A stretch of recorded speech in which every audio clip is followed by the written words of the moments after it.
ಹರಿ ಓಂ ಶ್ರೀ ಗುರುಭ್ಯೋ ನಮಃ. ಓಂ ಶ್ರೀ ಸದ್ಗುರು ನರಸಿಂಹ ಪ್ರಭು ದೇವಾಯ ನಮಃ. ಹರಿ ಓಂ. ಎಲ್ಲ ಆತ್ಮಜ್ಯೋತಿಗಳಿಗೆ ಸಾಷ್ಟಾಂಗ ಪ್ರಣಾಮಗಳು ಹಾಗೂ ಗೀತಾ ಸತ್ಸಂಗಕ್ಕೆ ತಮ್ಮೆಲ್ಲರಿಗೂ ಆದರದ ಸ್ವಾಗತ. ಇಂದು ನಾವು ಸಾಂಖ್ಯಯೋಗದ 1, 2, 3, 4, 5 ಶ್ಲೋಕಗಳನ್ನ ಈಗ ಪಠಣ ಮಾಡಿದ್ವಿ. ಈಗ ಮನನ ಮಾಡೋಣ ಬನ್ನಿ. ನಾವು ಈ ಶ್ಲೋಕಗಳ ಮೇಲೆ ಚಿಂತನೆಯನ್ನ ಮಾಡೋಣ. ಈಗ ಈ ಸಾಂಖ್ಯ ಯೋಗಕ್ಕೆ ಬಂದಿದ್ವಿ. ಮೊದಲು ಅರ್ಜುನ ವಿಷಾದ ಯೋಗವನ್ನ ನಾವು ಮನನ ಮಾಡಿದ್ದು ಆಯಿತು. ಹೇಗೆ ಅವನಿಗೆ ವಿಷಾದ ಉಂಟಾಯಿತು, ಅವನಿಗೆ ತನ್ನ ಗುರು ಹಿರಿಯರನ್ನ ನೋಡಿ ಅಂತ. ಈಗಲೂ ಸಾಂಖ್ಯಯೋಗದಲ್ಲಿ ಮೊದಲ ಒಂದು 10 ಶ್ಲೋಕಗಳು ಅವನ ವಿಷಾದ ಮತ್ತು ಶರಣಾಗತಿಯನ್ನೇ ಹೇಳುತ್ತವೆ.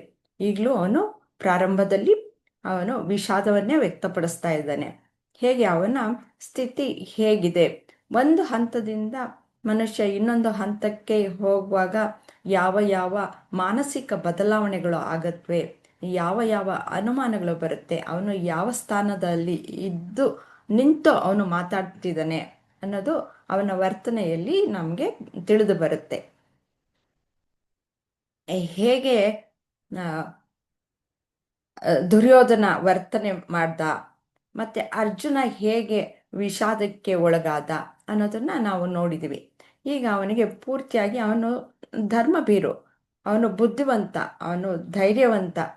ಆದರೂ ಸಹ ನಾನು ಅಂತಂದ್ರೆ ನನ್ನ ದೇಹ ಮನಸ್ಸು ಅಂದ್ರೆ ನಾನು ಅನ್ನುವ ಒಂದು ಹಂತದಲ್ಲಿ ಇದ್ದಾನೆ. ಅವನಿಗೆ ತಾನು ಯಾರು, ತನ್ನ ನಿಜ ಸ್ವರೂಪ ಏನು ಅನ್ನೋ ಅರಿವು ಗೊತ್ತಿಲ್ಲದೆ ಇರೋದ್ರಿಂದ ಅವನು ತಪ್ಪು ತಿಳುವಳಿಕೆಯಿಂದ ಅವನಿಗೆ ವಿಷಾದ ಅನ್ನೋದು ಅವನಿಗೆ ಉಂಟಾಗಿದೆ. ಹಾಗಾಗಿ ತಾನು ಗುರು ಹಿರಿಯರು ಅನ್ನೋ ಒಂದು ಭ್ರಮೆಯಲ್ಲಿ ಅವನು ಇದ್ದಾನೆ. ತನ್ನ ನಿಜ ಕರ್ತವ್ಯ ಏನು ಅನ್ನೋದು ಅವನಿಗೆ ಮರೆಮಾಚಿಸಿದೆ. ಯಾಕೆ ಅಂದರೆ ಅವನ ಹೃದಯ ಪೂರ್ತಿ ಅಂದರೆ ಅವನ ಮನಸ್ಸು ಪೂರ್ತಿ ಶೋಕದಿಂದ ಮತ್ತು ಈ ಬಾಂಧವ್ಯದಿಂದ ತುಂಬಿ ಹೋಗಿದೆ. ಆ ಶೋಕ ಜಾಸ್ತಿ ಆಗಿರುವಾಗ ಅವನ ಬುದ್ಧಿ ಅನ್ನೋದು ಕೆಲಸ ಮಾಡ್ತಾ ಇಲ್ಲ. ಆ ಬುದ್ಧಿ ವಿವೇಕ ಅನ್ನೋದು ಯಾವಾಗ ಸರಿಯಾಗಿ ಕೆಲಸ ಮಾಡಬೇಕು ಅಂತಂದರೆ ಯಾವಾಗಲೂ ಮನಸ್ಸನ್ನು ಶಾಂತ ಸ್ಥಿತಿಯಲ್ಲಿ ಇಟ್ಕೊಳ್ಬೇಕು. ಶಾಂತ ಸ್ಥಿತಿಯಲ್ಲಿ ಇಟ್ಟುಕೊಂಡಾಗ ಬುದ್ಧಿ ಅನ್ನೋದು ಚುರುಕಾಗುತ್ತೆ, ವಿವೇಕ ಅನ್ನೋದು ಚುರುಕಾಗಿ ಯಾವ ಸಮಯದಲ್ಲಿ ಯಾವ ಕೆಲಸವನ್ನು ಮಾಡಬೇಕು, ಯಾವ ನಿರ್ಧಾರವನ್ನು ತೆಗೆದುಕೊಳ್ಳಬೇಕು ಅನ್ನೋದು ಬುದ್ಧಿಗೆ ಹೊಳೆಯುತ್ತೆ. ಯಾವಾಗ ಮನಸ್ಸು ಪೂರ್ತಿ ಕ್ಲೌಡ್ ಆಗಿಬಿಟ್ಟಿರುತ್ತೋ, ಒಂದು ಶೋಕ ಮತ್ತು ಭಾವನೆಗಳಿಂದ ತುಂಬಿ ಹೋಗಿರುತ್ತೋ, ಆವಾಗ ಬುದ್ಧಿ ಅನ್ನೋದು ಸರಿಯಾಗಿ ಕೆಲಸ ಮಾಡಲ್ಲ. ಹಾಗಾಗಿ ಅವನಿಗೆ ಕೆಲಸ ಮಾಡ್ತಾ ಇಲ್ಲ. ಆದರೆ ಅವನು ಸ್ವಲ್ಪ ಸಂಸ್ಕಾರವಂತನಾಗಿರೋದ್ರಿಂದ ಅವನು ಮುಂದೆ ಅವನು 7ನೇ ಶ್ಲೋಕದಲ್ಲಿ ಅವನು ಪೂರ್ತಿ ಶರಣಾಗತನಾಗ್ತಾನೆ. ಯಾವಾಗ ತನ್ನನ್ನು ತಾನು ಅರ್ಪಿಸಿಕೊಳ್ತಾನೋ ಆವಾಗ ಪರಮಾತ್ಮ ಗುರುವಾಗಿ ಬರ್ತಾನೆ. ಅದನ್ನು ನಾವು ಈ ಮೊದಲು ಅವನು ಹೇಗೆ ಪೂರ್ತಿಯಾಗಿ ಮನಸ್ಸು ಎಲ್ಲ ಖಾಲಿ ಮಾಡ್ಕೊಳ್ತಾನೆ, ನನ್ನ ಕೈಯಲ್ಲಾಗಲ್ಲ, ನಾನು ಅನ್ನೋದಿಲ್ಲ, ಅದನ್ನು ಹೇಗೆ ಬಿಡ್ತಾನೆ ಅನ್ನೋದನ್ನ ಈ ಒಂದು ಮೊದಲ 6 ಶ್ಲೋಕಗಳು ಆಗಿದೆ. ಈಗ ನಾವು 5 ಶ್ಲೋಕಗಳನ್ನು ತೆಗೆದುಕೊಳ್ಳೋಣ. ಮುಂದಿನ ವಾರ ಮುಂದಿನ ಶ್ಲೋಕಗಳನ್ನು ತೆಗೆದುಕೊಳ್ಳೋಣ. ಈಗ 1ನೇ ಶ್ಲೋಕವನ್ನು ನಿಮಗೆ ತೋರಿಸ್ತೀನಿ. ಇದರಲ್ಲಿ ಏನು ಹೇಳ್ತಾರೆ ಅಂತ ನೋಡೋಣ. ಇದು ಸಂಜಯನ ಹೇಳಿಕೆ. ಇದೆಲ್ಲ ಮೊದಲು ಅವನಿಗೆ ಎಷ್ಟು ಅವನು ಸಂಕಟ ಪಡ್ತಾ ಇದ್ದಾನೆ ಅನ್ನೋದು ಎಲ್ಲವನ್ನು ನೋಡ್ತಾನೆ. ನೋಡ್ಬಿಟ್ಟು ಸಂಜಯ ಹೇಳಿದನು, ಅರ್ಜುನನು ಕನಿಕರದಿಂದ ಮುಳುಗಿದ್ದನೋ, ಅವನ ಮನಸ್ಸು ದುಃಖಿತನಾಗಿಯೂ ಮತ್ತು ಅವನ ಕಣ್ಣುಗಳಲ್ಲಿ ಕಣ್ಣೀರು ತುಂಬಿದ್ದನ್ನೂ ನೋಡಿ ಶ್ರೀಕೃಷ್ಣನು ಈ ಕೆಳಗಿನ ಮಾತುಗಳನ್ನು ಹೇಳಿದನು ಅಂತಂದ್ಬಿಟ್ಟು ಧೃತರಾಷ್ಟ್ರನಿಗೆ ಈ ಸಂಜಯ ಹೇಳ್ತಾನೆ. ಅಂದರೆ ಅವನು ಅರ್ಜುನನ್ಗೆ ಏನಾಯ್ತು ಅನ್ನೋದು ಅವನಿಗೆ ಚೆನ್ನಾಗಿ ಗೊತ್ತಾಯ್ತು. ಕನಿಕರ ತುಂಬಿರುತ್ತೆ ಮನಸ್ಸಲ್ಲಿ, ಅವನಿಗೆ ದುಃಖ ಅನ್ನೋದು ತುಂಬ ಹೋಗ್ಬಿಟ್ಟಿರುತ್ತೆ. ಅದಕ್ಕೆ ಅವನು ಆ, ಆ ರೀತಿಯಲ್ಲಿ ದುಃಖದಿಂದ ಮುಳುಗಿ ಅವನು ನೆಕ್ಸ್ಟ್ ಹೇಗೆ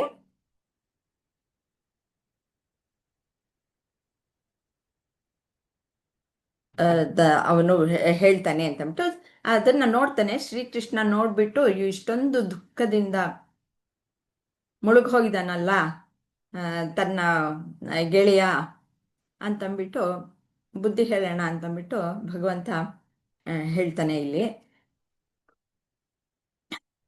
ನನ್ನ ಪ್ರಿಯ ಅರ್ಜುನ, ಈ ಅಪಾಯದ ಸಮಯದಲ್ಲಿ ಈ ಭ್ರಮೆಯು ನಿನಗೆ ಹೇಗೆ ಆವರಿಸಿತು? ಇದು ಗುಣವಂತ ವ್ಯಕ್ತಿಗೆ ಸರಿ ಹೊಂದುವುದಿಲ್ಲ. ಈ ನಡತೆಯು ಉನ್ನತ ಸ್ಥಾನಕ್ಕೆ ಅಲ್ಲ, ಅವಮಾನಕ್ಕೆ ಕಾರಣವಾಗಿದೆ ಅಂತ ಬುದ್ಧಿ ಹೇಳ್ತಾನೆ. ಇಲ್ಲಿ ಸಂಕ್ಷಿಪ್ತವಾಗಿ ಕೊಟ್ಟಿದೆ.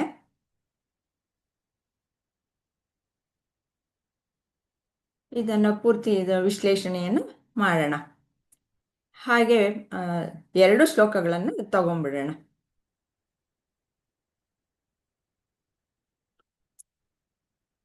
ಮೂರನೇ ಶ್ಲೋಕದಲ್ಲಿ ಹೇಳ್ತಾನೆ, ಕ್ಲೈಭ್ಯಂ ಮಾಸ್ಮಗಮ ಪಾರ್ಥ ನೈತತ್ವಯುಪಪದ್ಯತೆ ಕ್ಷುದ್ರಂ ಹೃದಯ ದೌರ್ಬಲ್ಯಂ ತ್ಯಕ್ತೋತ್ತಿಷ್ಟ ಪರಂತಪ. ಅಂದರೆ ಓ ಪಾರ್ಥನೇ, ಈ ಪುರುಷತ್ವಹೀನತೆ ನಿನಗೆ ಸಲ್ಲದು. ಇಂತಹ ಕ್ಷುಲ್ಲಕ ಹೃದಯದ ದೌರ್ಬಲ್ಯವನ್ನು ಬಿಟ್ಟು ಎದ್ದೇಳು ಪರಂತಪ ಅಂತ ಭಗವಂತ ಹೇಳ್ತಾನೆ. ಅಂದರೆ ಅವನಿಗೆ ಯಾಕೆ ನಿಜವಾಗ್ಲೂ ಇಂತಹ ಒಂದು ದೌರ್ಬಲ್ಯ ಉಂಟಾಯಿತು ಅನ್ನೋದು ನಿಮ್ಮ ಕಣ್ಣುಗಳಿಂದ ಹೇಗೆ ನೋಡ್ತೀರಾ ಅನ್ನೋದನ್ನ ಒಬ್ಬೊಬ್ಬರಾಗಿ ಹೇಳ್ತೀರಾ?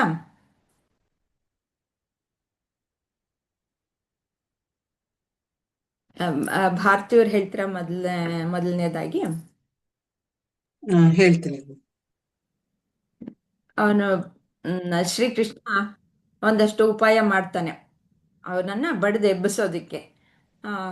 ಹೇಗೆ ಯಾವ ರೀತಿಯಲ್ಲಿ ಅವನು ಉಪಾಯಗಳನ್ನು ಮಾಡ್ತಾನೆ ಅಂತಂದ್ಬಿಟ್ಟು ನಿಮಗೆ ಶ್ಲೋಕಗಳನ್ನು ತೋರಿಸ್ಬೇಕಾ ಅಥವಾ ಪ್ರಶ್ನೆಗಳೇ ಸಾಕಾ? ಪುಸ್ತಕ ಇದೆ ಮೇಡಮ್. ಶ್ಲೋಕ ತೋರಿಸಿದ್ರೆ ಬೆಟರ್ ಅಂತ ಅನ್ಕೊಳ್ತೀನಿ.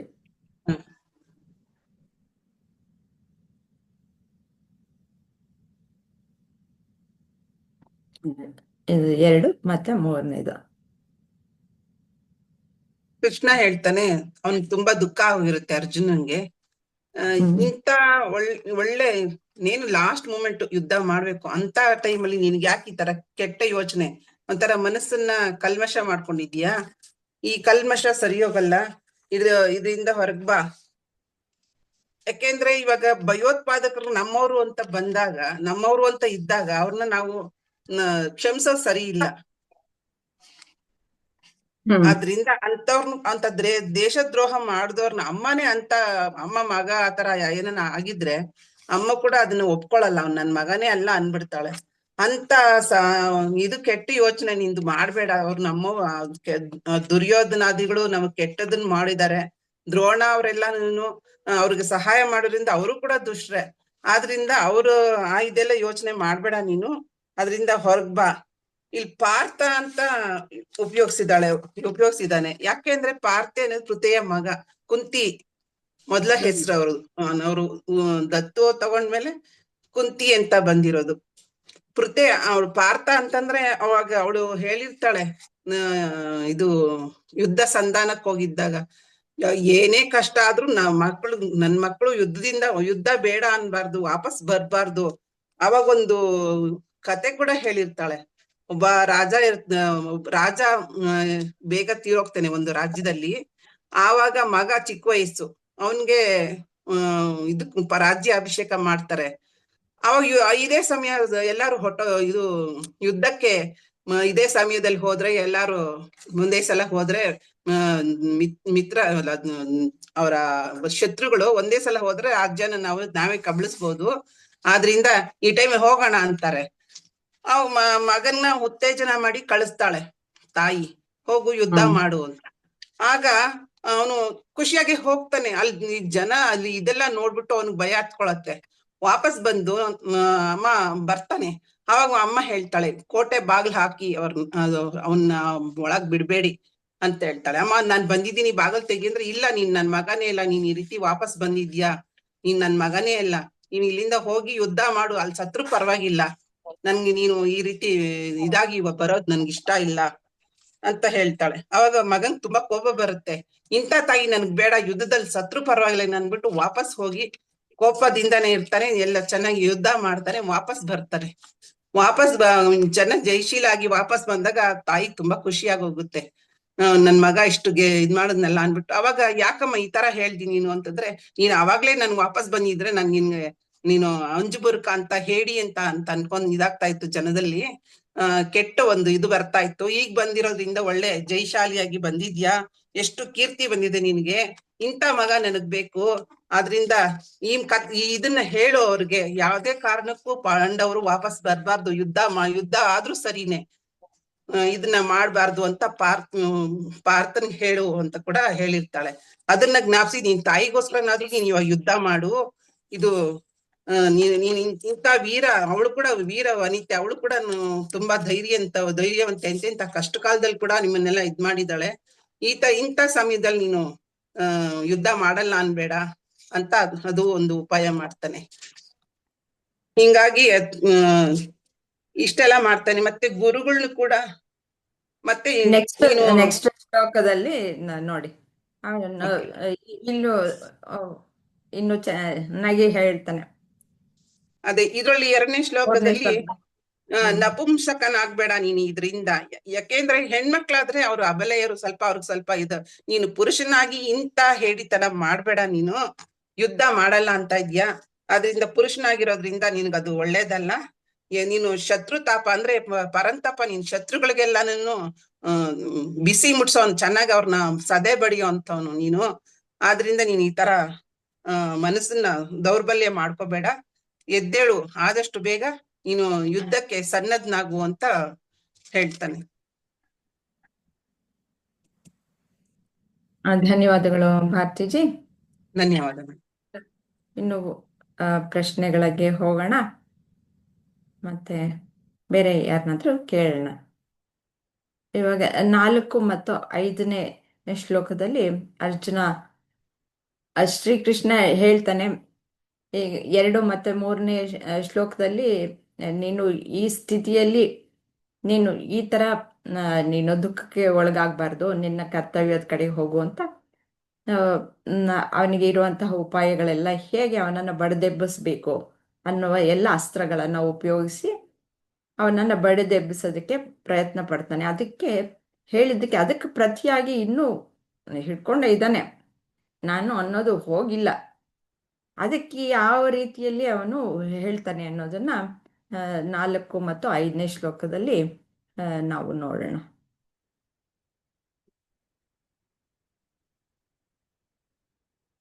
ನಾಲ್ಕನೇ ಶ್ಲೋಕದಲ್ಲಿ ಅರ್ಜುನ ಹೇಳ್ತಾನೆ, ಕಥಂ ಭೀಷ್ಮಮಹಂ ಸಂಖ್ಯೆ ದ್ರೋಣಂಚ ಮಧುಸೂದನ ಯಶುಭಿ ಪ್ರತಿಯೋತ್ಸ್ಯಾಮಿ ಪೂಜಾರ್ಹ ವರಿಸೂದನ ಅಂತ ಹೇಳ್ತಾನೆ. ಮತ್ತೆ 5ನೇ ಶ್ಲೋಕದಲ್ಲಿ ಗುರೂನ ಹತ್ವಾ ಹಿ ಮಹಾನುಭಾವಾನ್ ಶ್ರೇಯೋ ಭೋಕ್ತುಂ ಭೋಕ್ಷಮಪೀಹ ಲೋಕೆ ಹತ್ವಾರ್ಥ ಕಾಮಾಂಸ್ತು ಗುರೂನಿ ಹೈವ ಭುಂಜೀಯ ಭೋಗಾನ್ ರುಧಿರ ಪ್ರದಿಗ್ಧಾನ್ ಅಂತ ಹೇಳ್ತಾನೆ. ಇದು ಸಂಧ್ಯಾಜಿ, ಇವನು ಯಾವ ರೀತಿ ಪ್ರಲಾಪವನ್ನ ಮಾಡ್ತಾ ಇದ್ದಾನೆ ಅನ್ನೋದನ್ನ ಸ್ವಲ್ಪ ವಿವರವಾಗಿ ತಿಳಿಸ್ಕೊಡ್ತೀರಾ? ಹಾ, ಅಂದ್ರೆ ಇಲ್ಲಿ ಕೃಷ್ಣ ಆಡೋ ಮಾತು ಹೇಗಿರುತ್ತೆ ಅಂದ್ರೆ, ಎಂತವ್ರಿಗುನು ಶಕ್ತಿ ಸಂಜೀವನಿ ಅಂತ ಇರುತ್ತೆ. ಸೋತು ಕೈ ಚೆಲ್ಲಿ ಕೂತಿರೋ ಅರ್ಜುನನನ್ನ ಅವರು ಇಲ್ಲಿ ಅವರು ವೈರಾಗ್ಯನ ಹೊಗಳಲ್ಲ. ಅರ್ಜುನನಲ್ಲಿರ್ತಕ್ಕಂಥ ಅಯ್ಯೋ ನನ್ ಕೈಲಿ ಆಗಲ್ಲ, ನಾನ್ ಬಿಟ್ಟು ಹೋಗ್ಬಿಡ್ತೀನಿ ಅನ್ನೋ ವೈರಾಗ್ಯನ ಹೊಗಳಲ್ಲ. ಇಲ್ಲಿ ಅರ್ಜುನ ಒಬ್ಬ ಕ್ಷಾತ್ರ ಪೌರುಷವನ್ನ, ಅವನಲ್ಲಿರ್ತಕ್ಕಂಥ ಗುಣಗಳು ಯುದ್ಧ ಮಾಡಿ ಎಂತವ್ರನ್ನೂ ಸೋಲಿಸ್ಬಿಡುವಂತ ಮಹಾವೀರ ಅವನು. ಈ ಹಿಂದೆ ಯುದ್ಧಗಳನ್ನ ಮಾಡ್ದಾಗೆಲ್ಲ ಅವನು ಚೆನ್ನಾಗಿ ಯುದ್ಧ ಮಾಡಿದ್ದಾನೆ, ಎಲ್ಲೂ ಅವನ್ ಕೈ ಚೆಲ್ಲಿ ಕೂರ್ಲಿಲ್ಲ. ಆದ್ರೆ ಈಗ ಏನಾಗ್ಬಿಟ್ಟಿದೆ, ಅವನಿಗೆ ನನ್ನವರು ಅನ್ನೋ ಮಮಕಾರ ಬಂದ್ಬಿಟ್ಟಿದೆ ಇಲ್ಲಿ. ಅವ್ರುಗಳನ್ನ ಅಂತ ಸಮಯದಲ್ಲಿ ನೀನು ಹೇಡಿಯಾಗಿ ಎದುರು ಕೂರ್ಬೇಡ ಅನ್ನೋದನ್ನ ಕೃಷ್ಣ ಏನ್ ಮಾಡ್ತಾರೆ ಇಲ್ಲಿ, ಅರ್ಜುನನ್ ಮೇಲೆ ಮುಚ್ಚಿರ್ತಕ್ಕಂಥ, ಅವ್ರ ಮನಸ್ಸಿನ ಮೇಲೆ ಮುಚ್ಚಿರ್ತಕ್ಕಂಥ ಬೂದಿ ಅನ್ನೋ ಶೋಕನ ಆ ಬೂದಿಯನ್ನ ತಮ್ಮ ಬೋಧನೆ ಅನ್ನೋ ಒಂದು ವಾಕ್ಯಗಳನ್ನ ಹೇಳೋದ್ರ ಮೂಲಕ ಊದಿ ಆಚೆ ಬಿಸಾಡ್ತಾ ಇದ್ದಾರೆ. ಬೂದಿ ತೆಗೆದು ಬಿಟ್ರೆ ಅಲ್ಲಿ ಪ್ಯೂರ್ ಆಗತ್ತೆ. ಒಂದು ಕೆಂಡದ ಮೇಲೆ ಕೂತಿರೋ ಬೂದಿ ತರ ಅದು ಅವ್ರ ಮೇಲ್. ಅಂದ್ರೆ ಅರ್ಜುನ ಅಂತ ಆ ಬಿಸಿಯಾದ ಕೆಂಡ ಇದ್ದಂತ ವ್ಯಕ್ತಿ, ಅವನು ಯುದ್ಧರಂಗದಲ್ಲಿ ನಿಂತ ಅಂದ್ರೆ ಅವನನ್ನ ಯಾರು ಮುಟ್ಟಕ್ಕೂ ಆಗಲ್ಲ ಅಂತ ಅವ್ನು. ಆದ್ರೆ ಏನಾಗಿದೆ, ಮೋಹ ಅನ್ನೋ ಬೂದಿ ಅವನನ್ನ ಆವರಿಸ್ಕೊಂಡ್ಬಿಟ್ಟಿದೆ. ಆ ಮೋಹ ಅನ್ನೋ ಬೂದಿಯನ್ನ ಕೃಷ್ಣ ಪರಮಾತ್ಮರು ತಮ್ಮ ವಾಕ್ಯಗಳ ಮೂಲಕ ತೆಗೆದು ಯಾವಾಗ ಓಡಿಸ್ತಾರೆ, ಅವಾಗ ಅವನು ಮತ್ತೆ ನಿಗಿ ಕೆಂಡವಾಗ್ತಾನೆ, ಯುದ್ಧರಂಗದಲ್ಲಿ ವೀರಾವೇಶದಿಂದ ಹೋರಾಡ್ತಾನೆ ಅನ್ನೋದನ್ನ ಹೇಳಕ್ ಹೋಗ್ತಿದ್ದಾರೆ ಇಲ್ಲಿ. ಏಡಿಯಾಗ್ಬೇಡ, ವೀರ ಸಾಯೋದು ಒಂದೇ ಸರಿ. ಏಡಿ ಪದೇ ಪದೇ ಸಾಯ್ತಾ ಇರ್ತಾನೆ. ಯಾವಾಗ ಅರ್ಜುನ ವೈರಾಗ್ಯದ ಮಾತುಗಳನ್ನ ಹೇಳಕ್ ಶುರು ಮಾಡ್ತಾರೋ ಆಗ ಹೇಳ್ತಾರೆ ಕೃಷ್ಣ ಪರಮಾತ್ಮ, ನೋಡಪ್ಪ, ಇಲ್ಲಿ ಯುದ್ಧ ಮಾಡದೆ ಹಿಂತಿರುಗೋದು ಹೇಯವಾದದ್ದು, ತುಚ್ಛವಾದದ್ದು. ಹೇಗೆ ಇದು ನಾವು ಒಂದು ಕಳ್ಳತನ ಮಾಡಿದವರು, ಸುಳ್ಳು ಹೇಳೋರು, ಕೊಲೆ ಮಾಡೋರು ಮುಂತಾದವರು ಎಲ್ಲ ಹೇಗೆ ತುಚ್ಛವಾದ ಕೆಲಸ ಅಂತ ಹೇಳ್ತೀವೋ ನಾವು, ಅದೇ ರೀತಿ ಯುದ್ಧರಂಗದಲ್ಲಿ ಬೆನ್ನು ತೋರಿಸಿ ಓಡು ಹೋಗುದು ಸಹ ಒಂದು ಏಡಿಯಾದ ಕೆಲಸ. ಆ ಏಡಿಯ ಬೇಡ, ನೀನು ಪಾಪಗಳಾದ್ರೂ ಈ ತಪ್ಪುಗಳನ್ನೆಲ್ಲ ಮಾಡಿದಾಗ ಬಂತಕ್ಕಂತ ಪಾಪ ಒಂದು ಸಣ್ಣದಾಗಿರ್ಬೋದು, ಏನು ನಾವು ಸುಳ್ಳು, ಮೋಸ, ವಂಚನೆಗಳು ಮಾಡಿದಾಗ, ಅನ್ಯಾಯ ಅಧರ್ಮ ಮಾಡಿದಾಗ.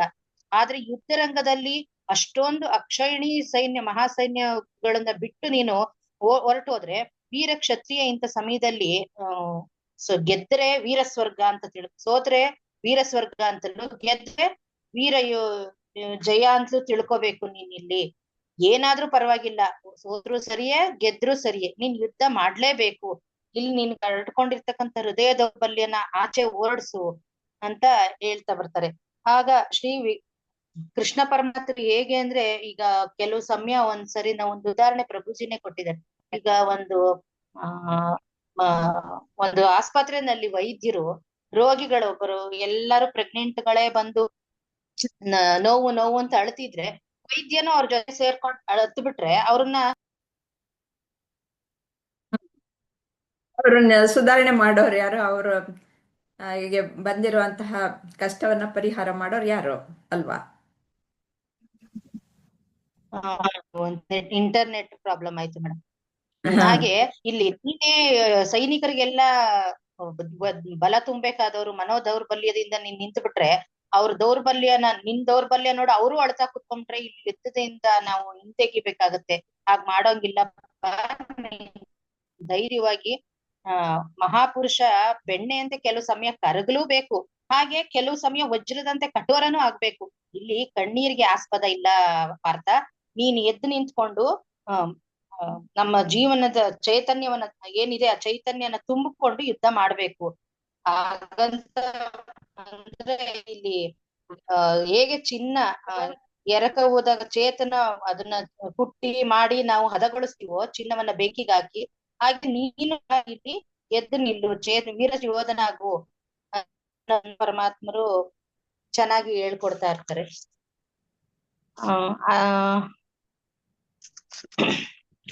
ಅದ್ರ ಬಗ್ಗೆ ಇಲ್ಲಿ ಇನ್ನೂ ಶ್ಲೋಕಗಳಲ್ಲಿ ಈ ಗೀತೆಯಲ್ಲಿ ನಾವ್ ಏನ್ ಅದನ್ ಕುತಸ್ತ್ವಾ ಕಶ್ಮಲಮಿದಂ ಕ್ಲೈಬ್ಯಂ ಮಾಸ್ಮಾಗಮ ಪಾರ್ಥ ಅಂದ್ರೆ ಈ ಎರಡು ಶ್ಲೋಕಗಳ ಮೂಲಕ ನಾವು ಅರ್ಥ ಅಂದ್ರೆ ಇಡೀ ಗೀತೆಯ ಸಾರವನ್ನ ಈ ಎರಡು ಶ್ಲೋಕದಲ್ಲಿ ನಾವು ತಿಳ್ಕೊಬಹುದು ಅಂತ ಹೇಳಿದ್ದಾರೆ. ಅಂದ್ರೆ ಇಲ್ಲಿ ಬರೀ ಅರ್ಜುನನಿಗೆ ಮಾತ್ರ ಅನ್ವಯಿಸೋ ಶ್ಲೋಕ ಅಲ್ಲ ಇದು. ಅಂದ್ರೆ ನಾವೆಲ್ಲರೂ ಏನ್ ಈ ಜೀವಿಗಳು ನಾವಿಲ್ಲಿ ಇದೀವಿ, ಈ ಎಲ್ಲಾ ಜೀವಿಗಳು ನಾವ್ ಒಂದಲ್ಲ ಒಂದ್ ಸಮಯದಲ್ಲಿ ಒಂದೊಂದ್ ಸಮಸ್ಯೆನ ಎದುರಿಸ್ತಾನೆ ಇರ್ತೀವಿ. ಅಂತ ಸಮಯದಲ್ಲಿ ನಾವು ತಪ್ಪಿಸ್ಕೊಂಡ್ ಹೋಗ್ಬಾರ್ದು. ಆ ಸಮಸ್ಯೆಯನ್ ನಾವ್ ಹಂಗ್ ಓಡೋಗಕ್ ಹೋಗ್ತೀವಿ ಅಂದ್ರೆ ಆ ಸಮಸ್ಯೆ ನಮ್ಮನ್ನ ಏನ್ ಮಾಡ್ತಿರುತ್ತೆ, ಜುಟ್ಟಿದ್ ಪುನಃ ಅಲ್ಲಿಗೆ ತಂದು ಕೂರಿಸ್ತಾ ಇರತ್ತೆ, ನೀನ್ ಇದನ್ನ ಎದುರಿಸ್ಲೇಬೇಕು ಅಂತ. ಹಾಗೆ ಅಂತ ಸಮಯದಲ್ಲಿ ನಾವು ವೀರ ಪುರುಷರ ನಾವು ಅದನ್ನ ಎದುರಿಸ್ಬೇಕು. ಅದನ್ನ ಅಳುಕೊಂಡು ನಾವು ಹಿಂದೆ ಹೋಗ್ಬಾರ್ದು, ಹಿಂಜರಿಬಾರ್ದು ಅನ್ನೋದನ್ನ ಈ ಶ್ಲೋಕದಲ್ಲಿ ಹೇಳ್ತಿದ್ದಾರೆ. ನಮ್ಮೆಲ್ಲರಿಗೂ ಅನ್ವಯಿಸೋದು ಇದೆಯೇ. ನಮ್ಮ ಜೀವನದಲ್ಲೂ ಸಾಕಷ್ಟು ನೋವು, ಸಂಕಟಗಳು, ದ್ವಂದ್ವಗಳು ಬರ್ತಾನೆ ಇರುತ್ತೆ. ಅಂತ ಸಮಯದಲ್ಲಿ ನಾವು ಎದುರ್ಕೊಂಡು ಓಡ್ ಹೋಗ್ದೇನೆ ಅಥವಾ ಹೇಳಿ ಕೆಲ್ಸಗಳನ್ನ ಮಾಡ್ಕೊಳ್ದೇನೆ, ನೋವನ್ನ ತಡ್ಕೊಳಕ್ಕಾಗ್ದೆ ಕೆಲವರು ಆತ್ಮಹತ್ಯೆ ಅಂತ ಪ್ರಕರಣಗಳಿಗೂ ಹೋಗ್ತಾರೆ. ಮನೋ ದೌರ್ಬಲ್ಯಕ್ಕೆ ಒಳಗಾಗಿ ಸೈಕಿಯಾಟ್ರಿಸ್ಟ್ ಗಳ ಹತ್ರನೂ ಹೋಗ್ತಾರೆ. ಇದ್ರ ಎಲ್ಲರ ಅವಶ್ಯಕತೆ ಇಲ್ಲ. ನಾವು ಧೈರ್ಯವಾಗಿ ಸಮಸ್ಯೆಗಳನ್ನ ಎದುರಿಸ್ತಾ ನಿಲ್ಬೇಕು ಅನ್ನೋದಕ್ಕೆ ಈ ಭಗವದ್ಗೀತೆ ನಮ್ಗೆ ಒಂದು ಮಹಾನ್ ಪುಸ್ತಕ ಆಗಿದೆ. ಇದ್ರ ಮೂಲಕ ನಮ್ಗೆ ಆ, ಕೃಷ್ಣ ಪರಮಾತ್ಮರು ನಮ್ಗ್ ಚೆನ್ನಾಗಿ ಎಲ್ಲವನ್ನು ಹೇಳ್ಕೊಡ್ತಿದ್ದಾರೆ. ಇಲ್ಲಿ ಭಗವದ್ಗೀತೆ ತಿಳ್ಕೊಳ್ಳೋದ್ರಿಂದ ನಾವು ಅದೇ ಸೈಕ್ರಿಯಾಸ್ಟಿಸ್ಟ್ ಹತ್ರ ಹೋಗ್ದೇನೆ, ಮನೋವೈದ್ಯರ ಹತ್ರ ಹೋಗ್ದೇನೆ ನಾವೇ ಸರಳವಾದ ಪರಿಹಾರಗಳನ್ನ ಈ ಶ್ಲೋಕಗಳ ಮೂಲಕ ತಿಳ್ಕೊಬಹುದು ಅನ್ನೋದನ್ನ ತಿಳಿಸ್ಕೊಟ್ಟಿದ್ದಾರೆ. ಶ್ರೀಕೃಷ್ಣ ಸೈಕ್ಯಾಟ್ರಿಸ್ಟ್. ಹೌದು, ಅವನೇ ಮನೋವೈದ್ಯ, ಅವನೇ ನಮ್ಮನ್ನೆಲ್ಲಾನು ಇದರಿಂದ ಪಾರ್ ಮಾಡ್ತಾ ಇದ್ದಾನೆ. ನಮ್ಮಲ್ಲಿ ಅಂತರಂಗದಲ್ಲಿ ಅಡಗಿರ್ತಕ್ಕಂಥ ಈ ದ್ವಂದ್ವ ದುಃಖಗಳನ್ನ ಹೋಗಲಾಡಿಸೋದಿಕ್ಕೆ ಸಹಾಯ ಮಾಡ್ತಿರೋ ಈ ಪರಮಾತ್ಮನ ಏನು ಅವನದೇ ಆದಂತ ವಾಕ್ಯಗಳನ್ನ, ಇದಕ್ಕೆ ಭಗವದ್ಗೀತೆ ಅಂತ ಭಗವಂತನಿಂದ ಬಂದಂತ ವಾಕ್ಯಗಳು ನಮ್ಗೆ ಇವುಗಳನ್ನ ಅರ್ಥ ಮಾಡ್ಕೊಂಡ್ರೆ ಸಾಕು, ನಮ್ಮ ಎಲ್ಲ ಸಮಸ್ಯೆಗೆ ಪರಿಹಾರ ಇಲ್ಲೇ ಇದೆ ಅನ್ನೋದನ್ನ ಈ ಶ್ಲೋಕ ನಮ್ಗೆ ತಿಳಿಸ್ಕೊಡ್ತಾ ಇದೆ. ಇನ್ನು ಮುಂದದ 5ದು ಬೇರೆ ಹೇಳ್ತಾರೆ. ನಮ್ಮ 5ನೇ ಶ್ಲೋಕ ಇನ್ ಬೇರೆಯವ್ರು ಹೇಳ್ಬೋದು.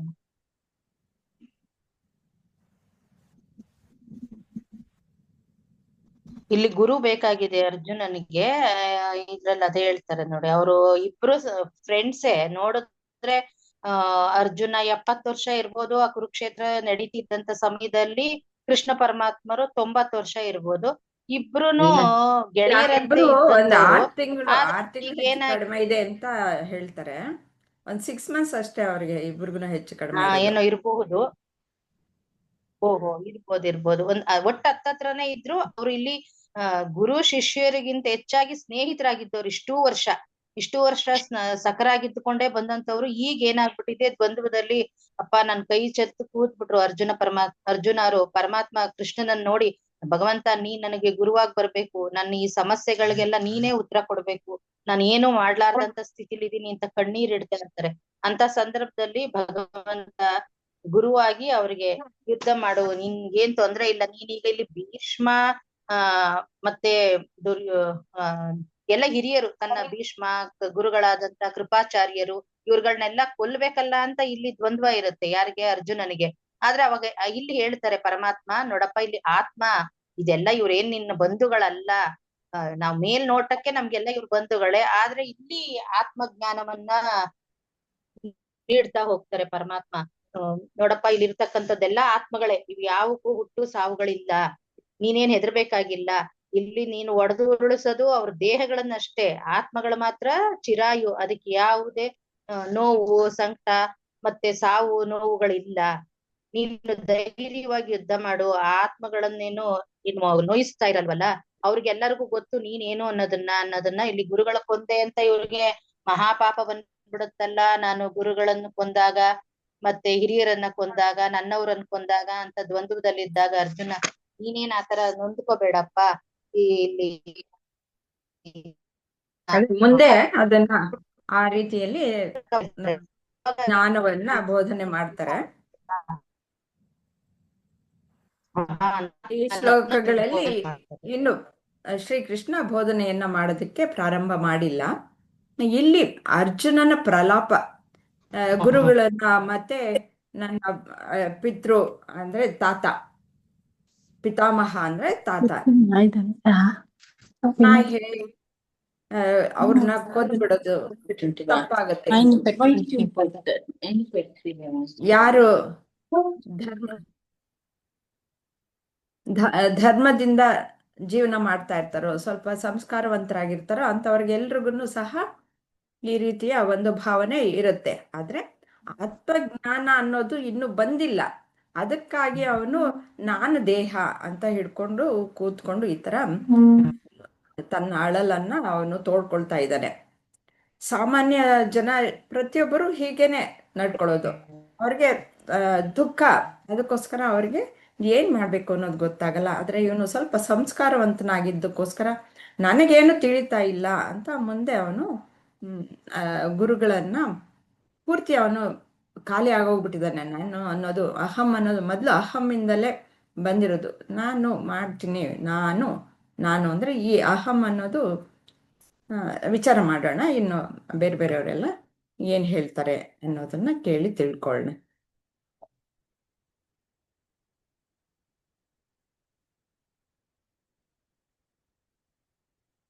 ಲಕ್ಷ್ಮೀಜಿ, ಇವಾಗ ಈ 5 ಶ್ಲೋಕಗಳನ್ನ ನೀವು ಅವಲೋಕನ ಮಾಡಿದ್ದೀರಾ. ಇದರಲ್ಲಿ ಅರ್ಜುನ ಒಂದಷ್ಟು ಹೇಳ್ತಾನೆ, ಅದಕ್ಕೆ ಶ್ರೀಕೃಷ್ಣನು ನೋಡಪ್ಪ ನೀನು ಹೀಗೆಲ್ಲ ಮಾಡೋದು ಸರಿ ಇಲ್ಲ ಅಂತ ಎಲ್ಲ ಹೇಳ್ತಾರೆ. ಆದರೂ ಬಿಡಲ್ಲ. ಮತ್ತೆ ಎಲ್ಲ ಅರ್ಜುನ ತನ್ನ ಅಳಲನ್ನ ತೋಡ್ಕೊಳ್ತಾನೆ ವಿಧವಾಗಿ. ಇದನ್ನೆಲ್ಲ ಸವಿವರವಾಗಿ ನೀವು ವಿವರಿಸಿ ಅವನು ಯಾವ ಹಂತದಲ್ಲಿದ್ದಾನೆ ಅನ್ನೋದನ್ನ ತಿಳಿಸಿ. ಅಮ್, ಈಗ ನಾವು ಅಮ್ಮ ಎಷ್ಟ್ ಚೆನ್ನಾಗೆಲ್ಲ ಹೇಳಿದ್ರು ಅಮ್ಮ. ಎಲ್ಲಾರು ಸೈಕ್ಯಾಟಿಸ್ಟ್ ಯಾರು ಅಂತಂದ್ ಹೇಳಿ, ಎಲ್ಲಾರು ರೋಗಿ ತರ ಆದ್ರ ಹುಷಾರ್ ಮಾಡೋರು ಯಾರ್ ನಮ್ಮನ್ನ ಅಂತಂದ್ ಹೇಳಿ ಎಲ್ಲ ಚೆನ್ನಾಗಿ ಹೇಳಿದ್ರಿ ಅವ್ರು. ಅದೇ ತರ ಈಗ ಶ್ರೀಕೃಷ್ಣ ದೇವೋತ್ತಮ ರೀ.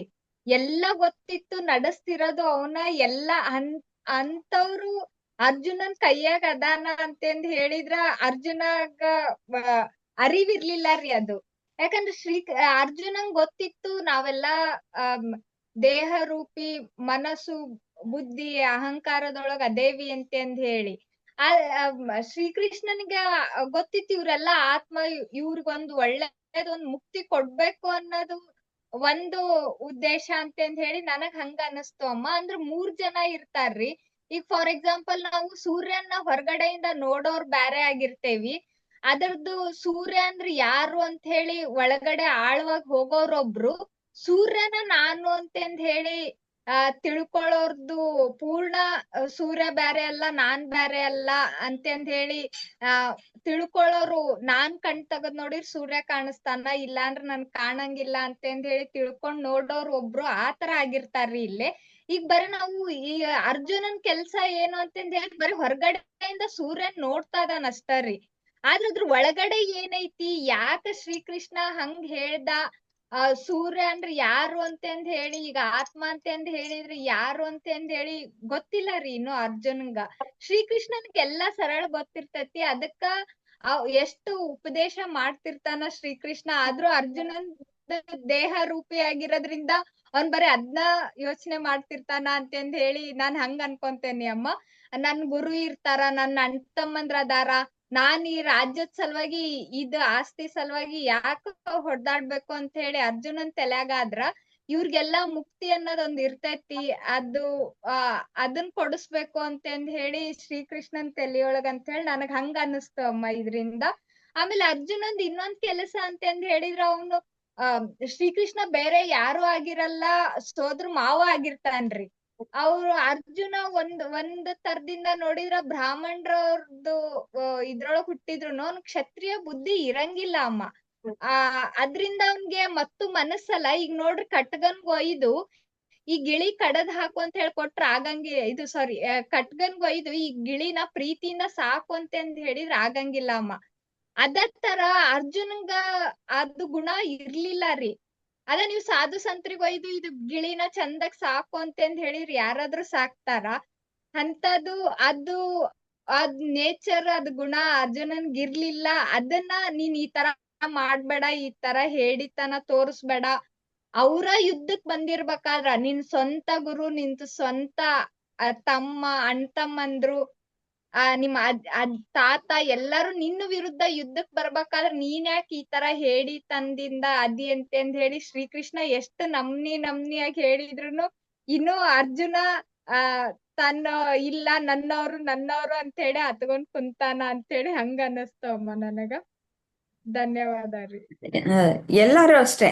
ನಮ್ಗೆ ಆತ್ಮಜ್ಞಾನ ಒಂದೇ ಸತಿ ಗೊತ್ತಾಗ್ಬಿಡಲ್ಲ. ಯಾರಿಗೂ ಗೊತ್ತಿರಲ್ಲ. ಸಾಮಾನ್ಯ ಮನುಷ್ಯನಿಗೆ ಹೇಗೆ ಗೊತ್ತಾಗಕ್ಕೆ ಸಾಧ್ಯ? ಶ್ರೀಕೃಷ್ಣ ಆದ್ರೆ ಅವತಾರ ಪುರುಷ, ಸ್ವಯಂ ತಾನು ಯಾರು ಅಂತ ತಿಳ್ಕೊಂಡಿದ್ದ. ಅದು ಸರಿ. ಆದರೆ ಅರ್ಜುನ ನಮ್ಮಂತ ಸಾಮಾನ್ಯ ಮನುಷ್ಯ ಅಲ್ವಾ? ಸಾಮಾನ್ಯ ಮನುಷ್ಯರಿಗೆ ಹೇಗೆ ಗೊತ್ತಾಗುತ್ತೆ ನಾನು ಆತ್ಮಸ್ವರೂಪಿ ಅನ್ನೋದು? ಗುರುಗಳು ಹೇಳಿದಾಗಲೇ ನಮಗೆ ಗೊತ್ತಾಗೋದು. ಇಲ್ಲ ಅಂತಂದ್ರೆ ಇಲ್ಲ. ನಾವು ಹಾಗೇನೆ ನಾವು ಎಲ್ಲರಿಗ ನಮ್ಮ ಸ್ವಂತ ಜನಗಳಿಗೋಸ್ಕರ ನಾವು ಎಷ್ಟು ಸ್ಯಾಕ್ರಿಫೈಸ್ ಮಾಡ್ತೀವಿ. ಅವರನ್ನ ರಕ್ಷಣೆ ಮಾಡೋದಕ್ಕೆ ನೋಡ್ತೀವಿ ಅಲ್ವಾ? ಅವನು ಮಾಡಿದ್ರಲ್ಲಿ ಯಾವ ತಪ್ಪು ಕಾಣಿಸಲ್ಲ ಸಾಧಾರಣ ಮನುಷ್ಯನಾಗಿ. ಆದರೆ ಆ ದುಃಖನೇ ಹೆಚ್ಚಾಗಿ ಹೋಗಿರೋದ್ರಿಂದ ಆ ಸಂದರ್ಭದಲ್ಲಿ ಅವನು ಯಾವುದನ್ನು ಎತ್ತಿ ಹಿಡಿಬೇಕಾಯ್ತೋ, ಅವನ ಧರ್ಮ ಸ್ವಧರ್ಮ ಏನೋ ಅವುಗಳನ್ನೆಲ್ಲ ಮರೆಮಾರ್ಚಿಸ್ಬಿಡ್ತಷ್ಟೆ ಇದು. ಅದಕ್ಕೋಸ್ಕರ ಅವನಿಗೆ ಸರಿಯಾದ ಸರ್ಜರಿ ಮಾಡಬೇಕು ಅಂತ ಅಂದ್ಬಿಟ್ಟು ಶ್ರೀಕೃಷ್ಣ ಆತ್ಮಜ್ಞಾನವನ್ನ ಬೋಧನೆ ಮಾಡ್ತಾರೆ.